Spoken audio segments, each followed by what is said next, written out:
Hello friends, સ્વાગત છે તમારું મારા કિચનમાં। આજે આપણે બનાવીશું ટેસ્ટી અને રેસ્ટોરન્ટમાં મળે એવી તડકા દાળ ફ્રાય। આ રેસીપી તમને ઘરે જરૂર ટ્રાય કરજો અને કોમેન્ટ બોક્સમાં કોમેન્ટ જરૂરથી આપજો। ચાલો હવે આપણે શરૂ કરીએ દાળ ફ્રાય બનાવવાનું।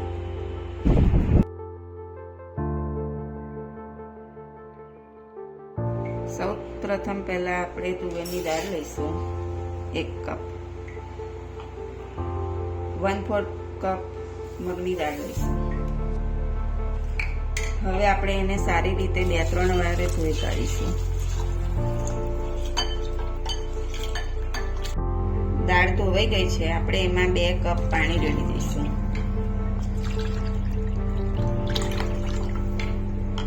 હવે એને 20 મિનિટ માટે પલળવા દઈશું। દાળ પલળી ગઈ છે, આપણે એને પ્રેશર કુકરમાં લઈ લઈશું। બીજું 1 કપ પાણી વધારે એડ કરી દઈશું। સ્વાદ પ્રમાણે મીઠું એડ કરીશું। અડધી ચમચી હળદર લઈશું। પ્રેશર કુકર બંધ કરી દઈશું અને મીડિયમ ફ્લેમ પર આપણે 5 સીટી મારી। પ્રેશર કુકર થઈ ગયું છે, આપણે આ રીતે એનું ખોલી કાઢીએ। તમે જુઓ છો આપણે સરસ દાળ બફાઈ ગઈ છે। હવે આપણે વઘાર માટે 2 ચમચી ઘી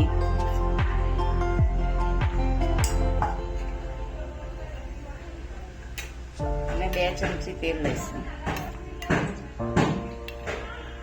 ઘી નાખવાથી દાળ ફ્રાયનો ટેસ્ટ ખૂબ જ સરસ આવે છે।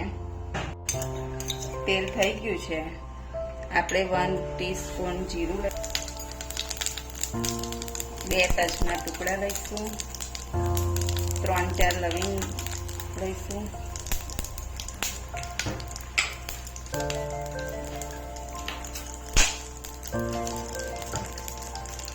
સહેજ હિંગ નાખીશું,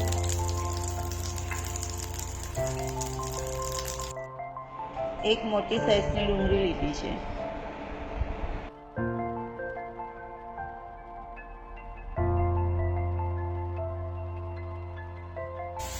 1 ટેબલસ્પૂન લસણ લઈશું,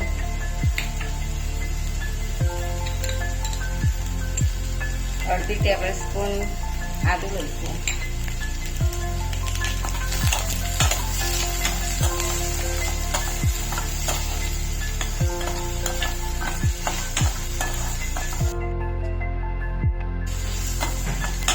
આ રીતે એને હલાવીશું। ડુંગળી ગુલાબી રંગની ના થાય ત્યાં સુધી આપણે એને સાતળીશું।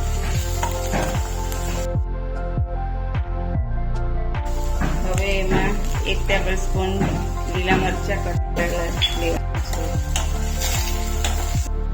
ડુંગળી સતળાઈ ગઈ છે, હવે આપણે 2 મીડિયમ સાઈઝના ટામેટા એડ કરીશું।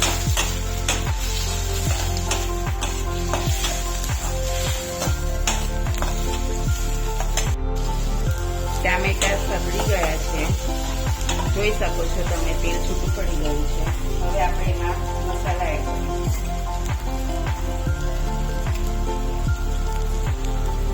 1/2 ટેબલસ્પૂન કાશ્મીરી મરચું, 1 ટેબલસ્પૂન ધાણા જીરું, સ્વાદ પ્રમાણે મીઠું,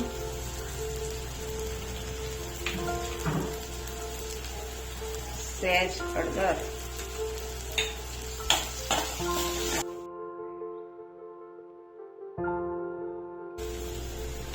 હવે તેમાં અડધો કપ પાણી લઈશું।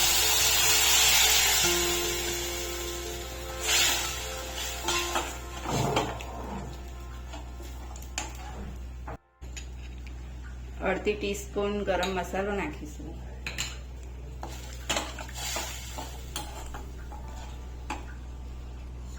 હવે આપણે એમાં દાળ બાફેલી છે તે એડ કરીશું।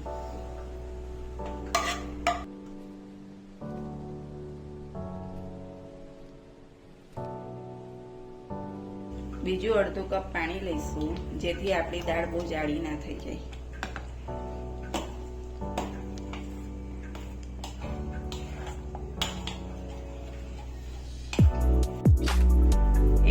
સ્પૂન કસ્તુરી મેથી નાખીશું,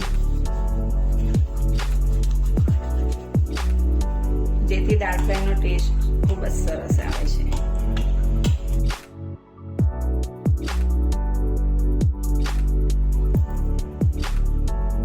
આપણી દાળ ફ્રાય રેડી થઈ ગઈ છે. જોઈ શકો છો કે રેસ્ટોરન્ટ જેવી ખૂબ જ સરસ થઈ ગઈ છે. હવે આપણે એને એક બોલમાં કાઢી લઈશું. દાળ કાઢી લીધી છે. હવે આપણે એમાં તડકો લગાડી દઈશું. 3 ટેબલ સ્પૂન તેલ લીધું છે. હવે એમાં 1 ટેબલ સ્પૂન જીરું, 2 સૂકા લાલ મરચાં,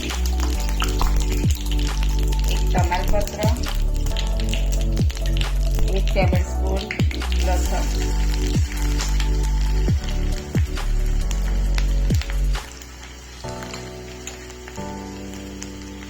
લસણને ગુલાબી થાય ત્યાં સુધી આપણે થવા દઈએ.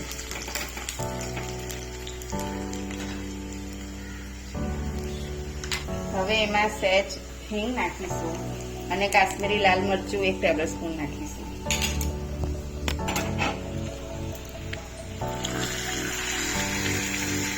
આપણો તડકો રેડી થઈ ગયો છે.